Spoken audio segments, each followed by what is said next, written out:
Welcome back to the next episode of the Passport Project Read Aloud. I'm Kellie McIntyre, author of the Passport Project.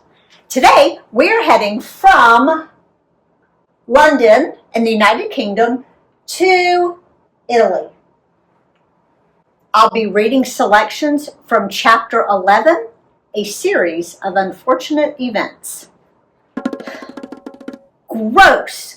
Does everyone in Italy smoke? I wave my hand in front of my face as we walk to the Colosseum. For real, Italy may look like a boot, but it smells like an ashtray. Delaney pinches her nose. I don't know a single person in real life who smokes. My papa used to smoke, but that was like 50 years ago. He quit before I was born. Would you believe that when I was a kid, people could smoke on airplanes? Mom says. Are you serious? How dumb is that? Delaney says. When we get close to the Colosseum, a man approaches us, just like Luigi warned. Hello, are you going to the Colosseum? He asks. We are, Mom answers, not slowing down. Where are you from? Do you have a guide? We're from Genovia, I jump in case Mom forgets. And no, we don't have a guide. Ah, you must have a guide. Tickets are sold out. I am the last guide of the day, he continues. No, thank you. We're good. Mom gives him the talk to the hand sign, and he gives up. The entrance to the Colosseum looks exactly the way Luigi described it. There is a line on the left for tour groups. 30 to 40 people wait in that line. The line on the right is for individuals. It snakes around the building and has at least 200 people in it. There is no middle line at all. As we walk past those 200 people in the right line, I keep expecting one to throw a tomato or a cigarette at us. Once inside, we march straight up to the ticket booth, buy our tickets, and sign up for a tour. No waiting at all. Grazie, Luigi. Going to gladiator school yesterday helps me understand what really happened at the Colosseum. I can picture the people cheering as the gladiators fought to the death. The real tour guide takes us to the tunnels beneath the Colosseum that the animals and gladiators used to enter the arena. After the tour, Delaney takes some cool baton video of me in the 2,000-year-old stadium. Did they have majorettes back in the Roman Empire? Or am I the first to twirl in the Colosseum? We spend the rest of the afternoon eating gelato, watching street performers, and avoiding scammers. The coolest street vendor is a woman who makes paintings of Rome with spray paint. She starts with a blank poster board, and in less than 5 minutes,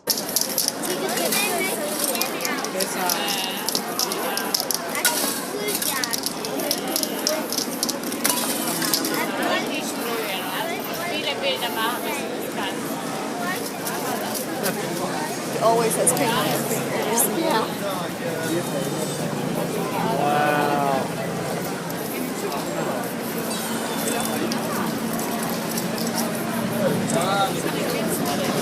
Voila! She hands me a painting of the Colosseum. Delaney and I each buy one. Then we walk to Trevi Fountain. We stand with our backs to the most famous fountain in Italy. Make a wish, Mom says, before throwing a coin over her left shoulder into the water. We all do the same. What'd you wish for? Delaney asks. I'm not telling. That would jinx it. I wish to not get mugged. I bet Delaney wishes to go home. Then we walk to the Spanish Steps.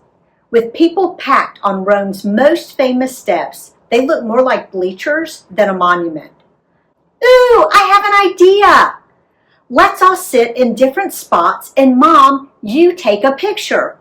It'll be our very own Where's Waldo at the Spanish Steps, I say. Great idea, right? Mom says before we scatter across the steps. I'm standing by myself for a whole 2 seconds when a dark-haired man walks up and hands me a rose. Hello, beautiful. Where are you from? Genovia. I clench my hands into fists. Here, for you. He shoves a rose in my face. A beautiful girl deserves a beautiful flower. No, thank you. I squeeze my fist tighter. He's not gonna scam me. I know all about the rose hustle. These men trick girls into taking the rose and then demand money. Even if you don't want the dumb thing, they won't take it back. Genovians aren't dummies, you know. I fling my ponytail and walk away. How long does it take to get to Pompeii? I ask as we enter the Sorrento train station. Only 20 minutes, Mom says. Did someone grab the book? Got it, I say. All righty, you're the tour guide, Mom says as we take our seats on the train. Welcome aboard, folks, I say, using my best Italian tour guide accent. I'm gonna tell you just what you need to know and leave out the boring stuff. Got it? Pompeii is an ancient city that got destroyed when Mount Vesuvius erupted in 79 AD. That's almost 2,000 years ago, folks. The city was buried under 15 to 20 feet of volcanic ash, so everything underneath was frozen in time. You sound just like Stefano the Italian man, Delaney snorts. We love imitating Count Olaf from A Series of Unfortunate Events. The train stops and a teenage girl wearing skin-tight jeans, a crop top, and bedazzled high tops steps on. Thick black eyeliner circles her raccoon eyes. Hot pink fingernails unscrew the top to her hot pink lip gloss. She eyeballs the passengers while applying a coat, then slides the tube back in her pocket. She walks out to my mom and sticks out her palm. Mom pretends to read her book. The girl does the same thing to my dad. He just shakes his head. She walks through the train with her hand out, as if we're all riding on her train. She shoves her hand in the face of everyone who doesn't look Italian. No one gives her a single euro. She gives a mean girl glance to the entire train and gets off at the next stop. Delaney, 14. I can't believe that man kicked us out of his store. I've never been kicked out of anywhere. It's funny and humiliating all at the same time. We take our seats on the train. I like that it has rows facing each other so we can talk and play cards. Riley and Mom sit in the aisle seats on the left with our luggage piled in the window seats next to them. Dad and I sit in the window seats on the right side of the aisle. The aisle seats next to us are empty.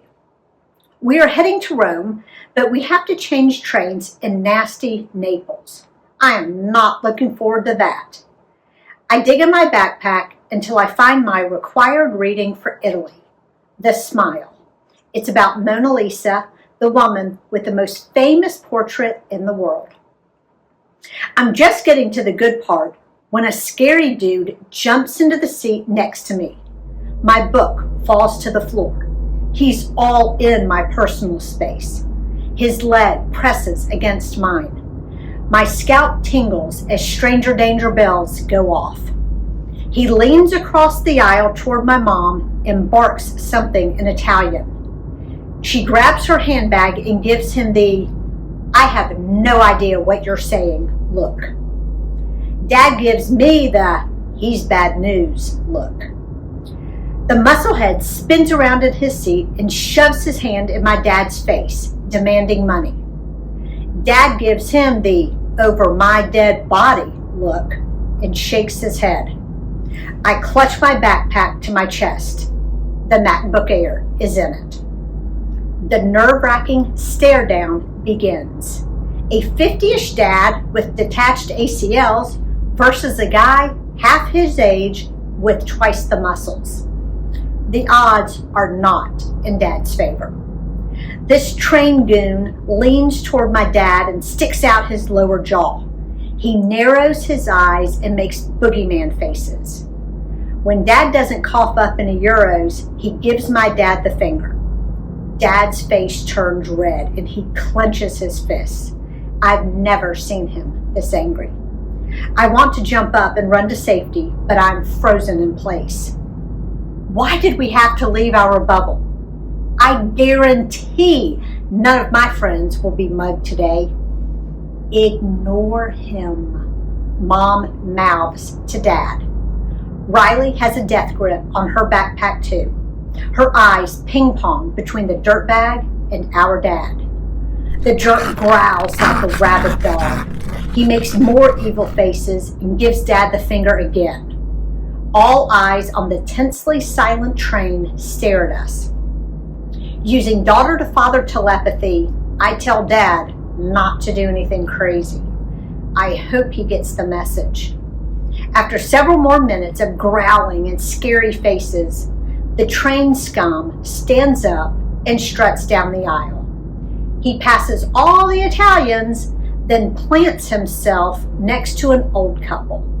They're dressed like Americans. He strikes out again.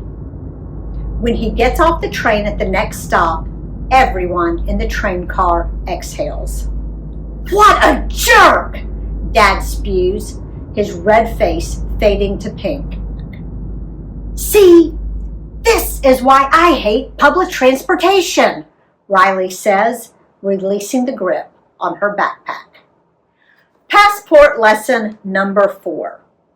Visitors will love or hate your school, your community, and your country based on the people they meet.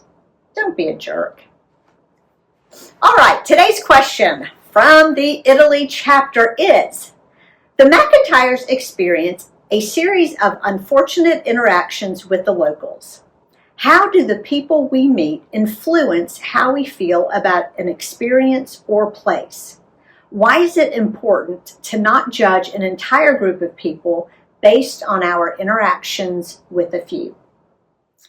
That's it for today's reading. There's a ton more that we didn't get to cover in the Italy chapter, and I hope you'll choose to read that on your own. Until next time, dream big and travel far.